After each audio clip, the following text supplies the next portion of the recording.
Buenos días, buenas tardes, ¿qué tal? ¿Cómo le va? Arrancamos nuevamente la primera edición de la semana corta, por cierto, de La Picada aquí por Radio Rivadavia 88.5. Sí, 88.5 del dial por @GSMSJ, nuestro canal de streaming. Hola, querido viewer, ¿cómo le va? Vamos levantando, saliendo de la modorra. ¿Qué les pasa? Y después nos vamos a ver de 17 a 18 en Canal 13, con el extracto lo mejor de La Picada. Diariamente nos puedes ver allí, en esos tres canales de comunicación que tenemos. Ana Paula Gramelich, ¿cómo le va? ¿Cómo andamos? ¿Todo bien? Bien. ¿Tranquilo? Bien. La vi el fin de semana, estuvo tranquila. Oye, Anita, usted acá se comprometió al aire y dijo... No, porque el viernes entregué una parte de la tesis. ¿Y eso ya habilitó para pegárselo a la pera? Y un poco sí. Pero no, igual de 2 días, el sábado dormí como 12 horas. Porque el viernes el viernes trabajé un montón, hasta las 12 de la noche, 12:30 que llegué a San Juan. Que llegué a San Juan, aprendan, pobres. Y bueno, no, fui a Mendoza a trabajar. Trabajar. Y bueno, nada, cuestión que me tomé unas birras. Sí, justo le dijeron eso, ¿no? No, ojos de cielo, el presidente color. ¡Ojos de cielo! Como que vi una reedición espectacular del 2015, faltaron los globos, pero estaban las señoras con banderitas, viste, como todo muy así, muy alegre, muy... Tenían banderas amarillas que no decían nada las banderas. Eran banderines así amarillos y todas las señoras así. Había una cabina para sacarse fotos que decía pro. No, tremendo. Ya lo hablamos, pero estuvo lindo. Y bueno, sí, tranquilo, el finde, como todo. Justo cayó ese tema. Y le podemos cambiar la letra.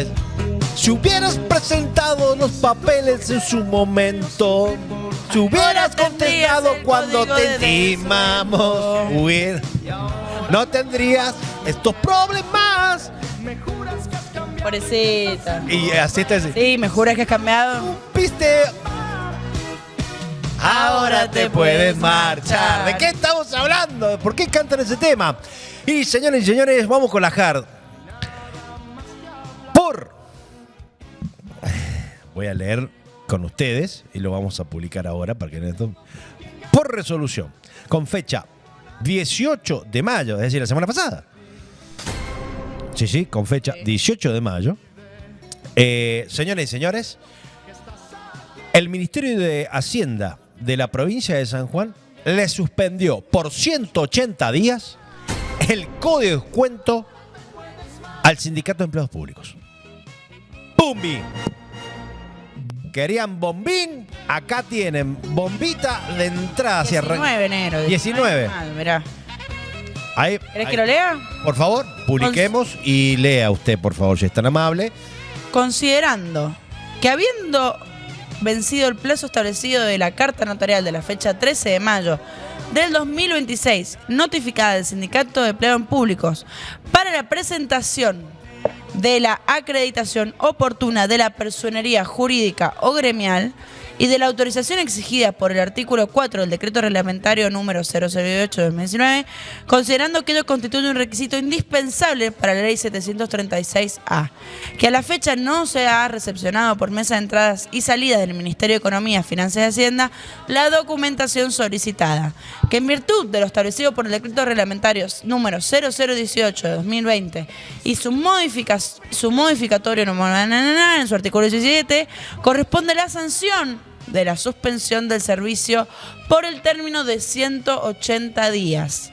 Que de acuerdo a lo expuesto se realiza la suspensión inmediata del código de descuento habilitado de la resolución y la eventual rescisión del convenio celebrado el 16 de diciembre de 2005 según lo notificado y especificado en la carta notarial. Por ello, el Ministro de Economía, Finanzas y Hacienda resuelve suspender a partir del día de la fecha por el término de 180 días el Código del Descuento de Sindicatos de Empleados Públicos otorgado por resolución número 2005 por los motivos expuestos considerando en la norma legal. Firmado por Roberto Gutiérrez, el Ministro de Economía, Hacienda y Finanzas de la provincia. El Puma. El Puma. Bueno, a ver, en términos generales, ¿qué pasó? señores, ahí lo dice la resolución del 19 de mayo, la semana pasada, que lleva la firma del ministro de Hacienda. Concretamente, procede a hacer uso o a aplicar la normativa, ¿sí? Los artículos que establece la normativa. Claro, el Sindicato de Empleos Públicos nació en el 2005. 2005, o sea, hace 21 años nació. Casi 21 años, porque, bueno, sí. Sí, poner 20, 21 años. Comenzó allí a operar. Comenzó a operar de una manera, como comienzan todos, de una manera... Ay, ¿cómo se dice? No me sale la palabra. Sí, cuando no está todavía todo legalizado, digamos. Exacto, de una manera provisoria, ahí está la palabra, de manera provisoria, porque tenía los trámites en curso.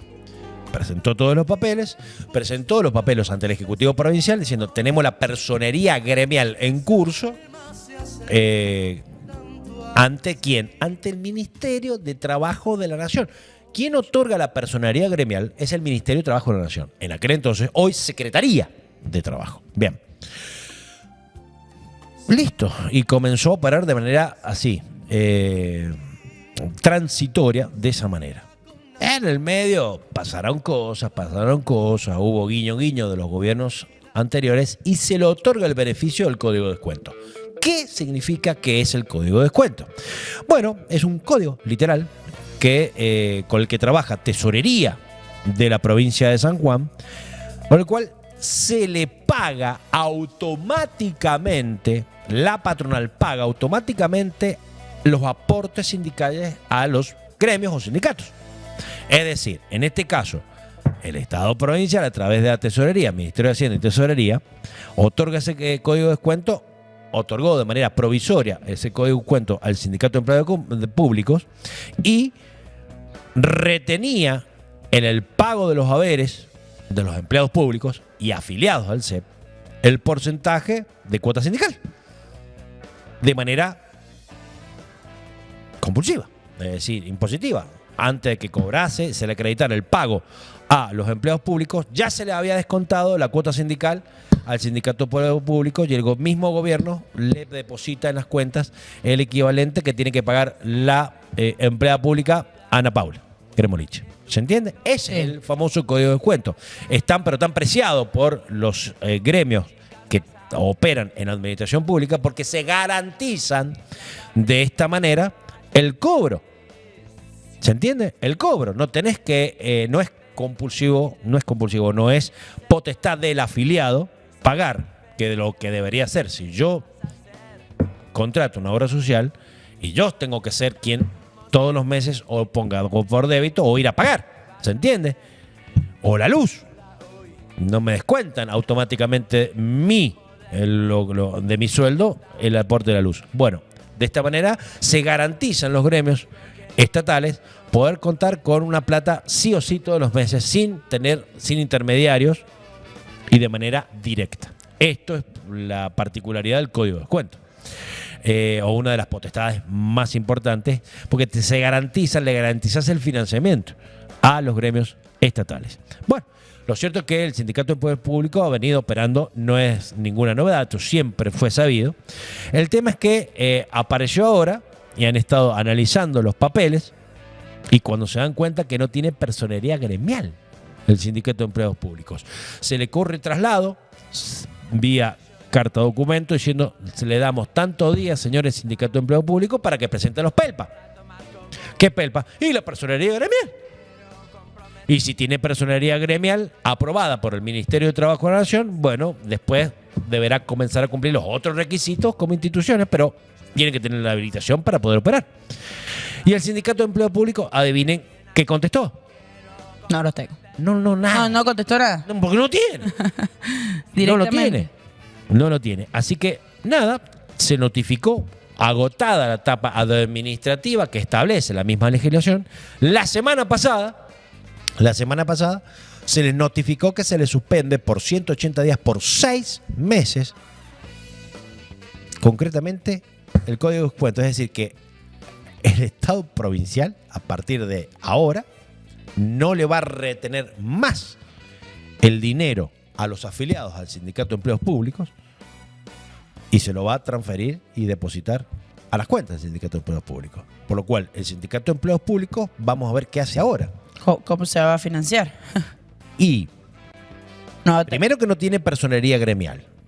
No sé cómo queda frente a sus afiliados. Y segundo, ponerle que los afiliados estén conformes con el Sindicato de Empleos Públicos, al no poder operar, no tener esa green card o licencia para operar, va a tener que salir de mantenerse, de seguir existiendo, salir a buscar que los empleados públicos voluntariamente, como siempre debe ser y debe ser, el aporte. Aparte, hay que hacer un comentario que está bastante asociado a esto, que los gremios que no tienen personería gremial no pueden participar de las negociaciones salariales. De las paritarias. Las paritarias con el gobierno provincial. Entonces, ¿de qué sirve un gremio que no puede formar parte de estas negociaciones? Sumado a que, por ejemplo, para poder, no solamente las negociaciones salariales, sino también el tema de los beneficios que te tienen que otorgar un sindicato, la farmacia, las asociaciones con los coseguros, digo, el resto de los otros beneficios, ¿cómo haces si no tenés personería ni siquiera gremial? Hay que ver qué beneficios tenían los afiliados del CEP hasta el momento. Si tampoco, ni siquiera la base de lo que tiene que ser un gremio, que es pelear por tus derechos, sentarse a negociar con el empleador, ni siquiera eso lo podían hacer. Tal vez participaban porque estaban en connivencia con los gobiernos anteriores.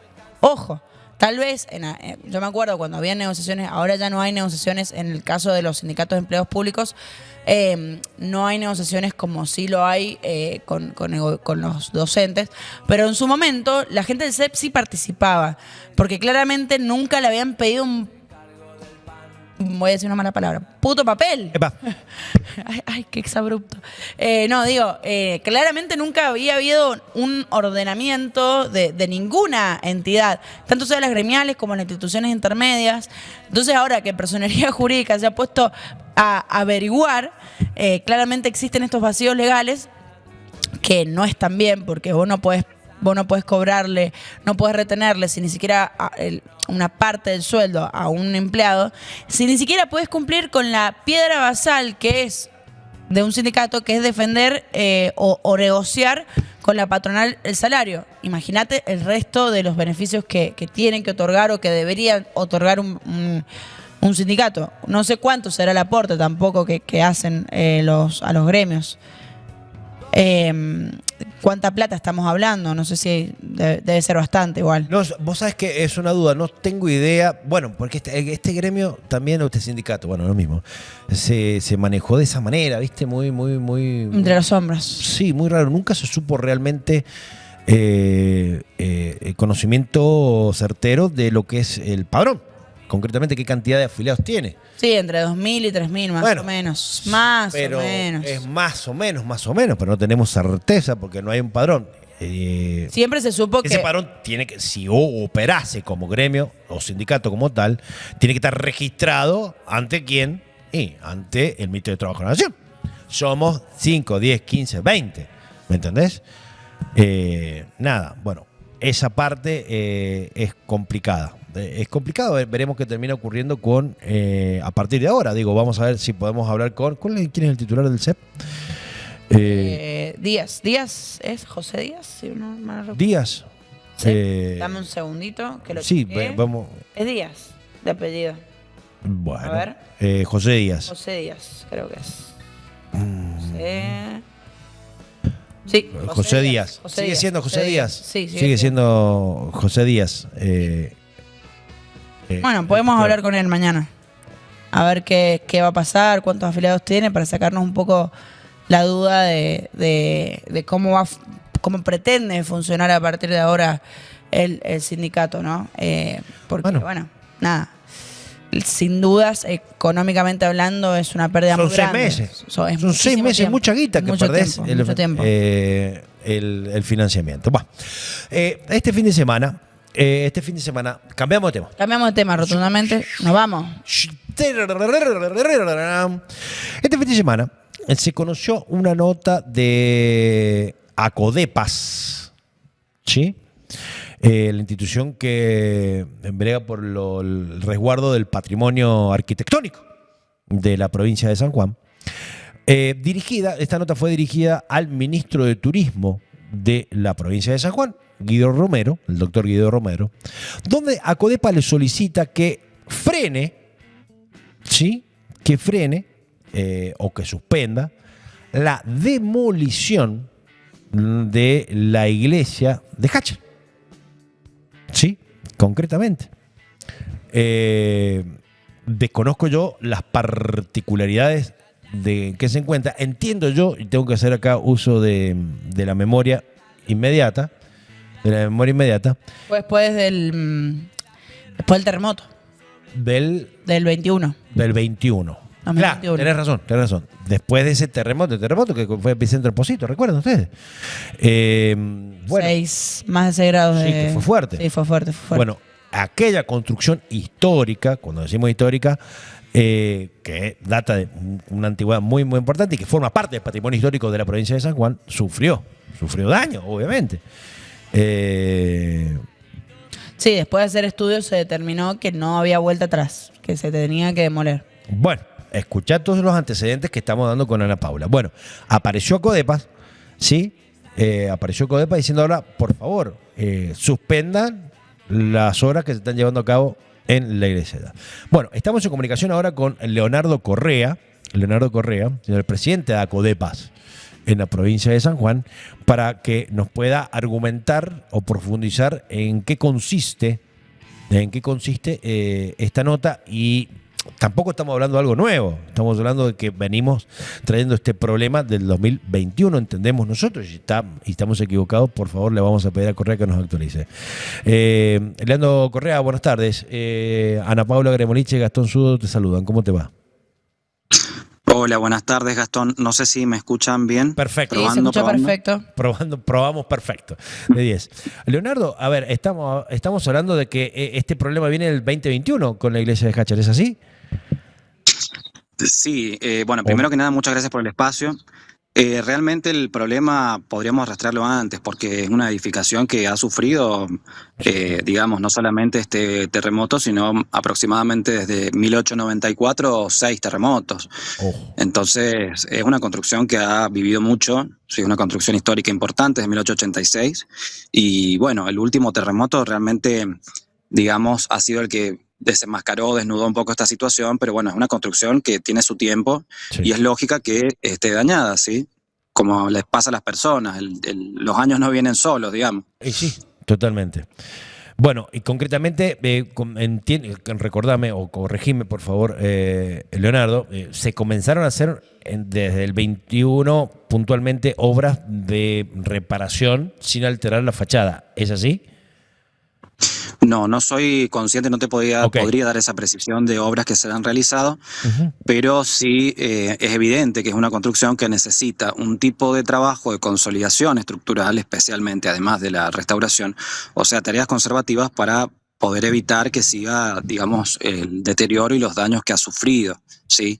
Por eso realmente nosotros estamos pidiendo que se tomen medidas conservativas, no destructivas, porque lo que nos proponen es básicamente, digo, a toda la ciudadanía de San Juan, Villa Mercedes, Háchal y San Juan, y la Argentina por extensión, es una decisión irreversible que no se puede dar marcha atrás porque es matar el edificio, básicamente. Ahora, ¿ustedes han tomado contacto con las autoridades para ver realmente si puede repararse o hay un daño estructural que ya corre un peligro tal que pone en riesgo la integridad de las personas? Mira, nosotros no somos partidarios de esta idea de que nada sea irreversible y que no sea reparable. Nosotros creemos que es totalmente reparable, por eso pedimos tareas conservativas, estamos pidiendo que se cumpla la ley básicamente, que es lo que establece que esta decisión no sea tomada de forma unilateral, que sea trabajada en el Consejo de Patrimonio Provincial, que es lo que fija la ley, y que además se cumpla el principio que rige toda la normativa argentina, tanto municipal como nacional y provincial, que es el principio indubito pro cultura. ¿Qué quiere decir esto? Que tanto el Estado, en el Poder Ejecutivo, como en el Poder Legislativo, siempre en estos casos se debe fallar en sentido positivo, o sea, favorecer a la cultura, es decir, a la conservación, jamás la destrucción. Eso va en contra de toda la legislación vigente y de los tratados internacionales que tienen rango constitucional, como la propiedad privada. Ustedes han llevado, buenas tardes, Ana Paula te saluda. Buenas tardes. ¿Ustedes han llevado alguna propuesta de conservación puntual, digamos, respecto a las obras que se tienen que hacer, o es algo que pretenden que se construya en el ámbito de la discusión y del Consejo? Mira, nosotros tenemos una posición tomada, no hemos llevado ningún tipo de propuesta en el sentido de una propuesta técnica, porque primero consideramos que se tiene que hacer un estudio para poder saber cuál es realmente el daño y la magnitud del daño de la estructura, un estudio interdisciplinar bastante complejo, bastante profundo, no se hizo para llevar a cabo esta determinación de demolerla, ¿no se hizo anteriormente? Mira, aparentemente no, porque se dice que hay un supuesto informe de INPRES, que nosotros lo que hemos podido ver es lo que está en los medios, INPRES tampoco se ha expedido, y en realidad eso no es un informe técnico, es un relevamiento fotográfico en el cual han marcado las grietas que tiene la construcción con Paint, eso no es un estudio técnico. Bien. Ahora, lo que no me queda claro entonces es que si hay o no hay informe técnico y en base a qué se toma la decisión o se estaría sustentando la decisión de demoler la iglesia. Mira, a nosotros tampoco nos queda claro, por eso justamente lo que hemos pedido es que para destrabar esta situación oscurantista y de opacidad tan opaca, que sea tratado como fija la ley en el Consejo de Patrimonio, que actúe la Dirección de Patrimonio del Ministerio de Cultura, que es lo que fija la ley, y nosotros seguimos apelando al diálogo y estamos esperando realmente la buena predisposición del Ministerio y que se actúe conforme a la ley básicamente, y que allí se plantee un informe mucho más profundo que sea tratado por todas las sociedades civiles, porque, a ver, lo que establece la ley es que se tiene que dar cabida a todas las voces. Acá solamente se ha escuchado a INPRES, que ellos tienen una mirada muy sesgada, ellos están en contra del patrimonio desde que existe INPRES, que hay que reconocer que INPRES ha avanzado en muchas, realmente la reconstrucción de San Juan, hay que reconocerlo. Yo no estoy en contra de ellos por una cuestión personal, pero sí consideramos que ellos no tienen una mirada conservativa, y lo que está faltando en INPRES es que haya ingenieros capacitados en la preservación, como hay arquitectos, pero no hay ingenieros en San Juan, que estén capacitados y que tengan sensibilidad y formación en materia de conservación de edificios históricos, especialmente los edificios de tierra, tanto de adobe como de quincha y tapial. Bien, perfecto. Estaremos ahora, mientras tanto, digo, eso está inevitable. Mirá, yo creo que no está todo dicho, nosotros seguimos apostando al diálogo, sigo pidiendo encarecidamente a la Iglesia que reflexione, que escuche también a la otra campana, a las otras campanas, que escuche a las sociedades civiles y que además se cumpla, digamos, la generalidad de la ley, que digamos que esto sea discutido en el Consejo, que se busque una medida conservativa y no destructiva, ¿sí? Y que entre todos podamos buscar un camino intermedio, porque nosotros no queremos, digamos, dejar el edificio como está. No proponemos una cuestión que se caiga solo, pero tampoco nos parece realmente una situación extremadamente grave a nivel patrimonial en San Juan y muy triste que la solución solamente sea la topadora, que es la más fácil. Nosotros proponemos una vía intermedia que sea conservativa, que aplique, digamos, que sea ciencia aplicada, que no es otra cosa, y que, digamos, se baje el daño que tiene la estructura y la construcción para garantizar la conservación tanto del edificio como también la preservación de la vida humana. En eso estamos de acuerdo. Ahora, y en esta alternativa intermedia que ustedes plantean, ¿quién financiaría la obra? Mira, eso es un tema de gestión, porque justamente por tratarse de, hay como, por así decirlo, muchas complejidades, hay que hacer un estudio mucho más concienzudo, esto tiene que ser tratado en el Consejo, yo no te podría dar esa precisión, pero eso, bueno, es un trabajo de gestión que hay que hacer tanto desde el Estado como también desde los privados, desde la Iglesia, la sociedad civil, etcétera, pero es más que nada gestión. Bien, perfecto. Bueno, Macanudo, Leonardo, te agradecemos la claridad. Un abrazo. No, por favor, muchas gracias por el espacio. Gracias, muchas gracias. Un saludo a la audiencia. Igualmente. Leonardo Correa Fili, el presidente de ACODEPAS de la provincia de San Juan, que se están oponiendo a la demolición. Bueno, lo que me queda... Demolición, pero que hablemos, digamos. No hay plan B. No hay una propuesta, claro, exactamente. No hay plan Entiendo que Acodepas también tiene miembros que son arquitectos o que están en esa, que podrían plantear una solución, pero tampoco se tienen claro o tampoco sabemos si hay un estudio técnico verdaderamente certificado que aclare cómo está en pie la iglesia. Ya lo ha dado el INPRES. El INPRES te lo ha dicho que es inhabitable. Pero él dice que es un informe que tiene con paint las grietas. Bueno, hablemos con el INPRES. A ver, pues, está bien, yo al INPRES no me le voy a oponer, está claro, ¿me entendés? Sí, Es un instituto creado después de específico que ni más ni menos que el que te garantiza, entre otras cosas, también que vos que la particularidad constructiva en una tierra que se mueve todo el tiempo sea de tal manera para resguardar la vida humana. Digo, así que concretamente lo que me queda claro de Acodepas es que está en contra del INPRES, del informe del INPRES. Dice que no nos parece serio, pues es muy cerrado lo que planteó él, muy como que no permite opiniones contrarias la del INPRES. Me quedó claro eso. Y en base a ese informe del INPRES que se estaría por tomar la decisión de demoler el templo, porque según el INPRES no cumple con las garantías mínimas de habitabilidad y seguridad para el humano. Bueno. Pasó lo mismo con las cavas de sonda, que el INPRES había dicho que no se podían hacer ningún tipo de festejo ni de celebración o de evento en las cavas de sonda, ¿viste? En el INPRES. O sea, es una entidad que está capacitada para realizar ese tipo de... El INPRES es el que tiene toda la infraestructura técnica para hacer esos informes. Bueno, claro, hablaremos con el INPRES, a ver qué dice el INPRES, pero acá, bueno, en el medio ahí, Acodepas se opone a los informes del INPRES que indican que eso no es habitable y que corre riesgo la vida humana tener esa construcción ahí. Vamos a ver cómo se soluciona. Eres yoruga y cordobés. Ay, ¿se la sabe? Es un himno para mí. ¿Cuándo vamos a ver a unos cuartetos sus? Cuando venga Rodrigo, resucite. Malísimo. Oigan, señores, para tus 50. Contar con muchísima emoción donde nació mi canto.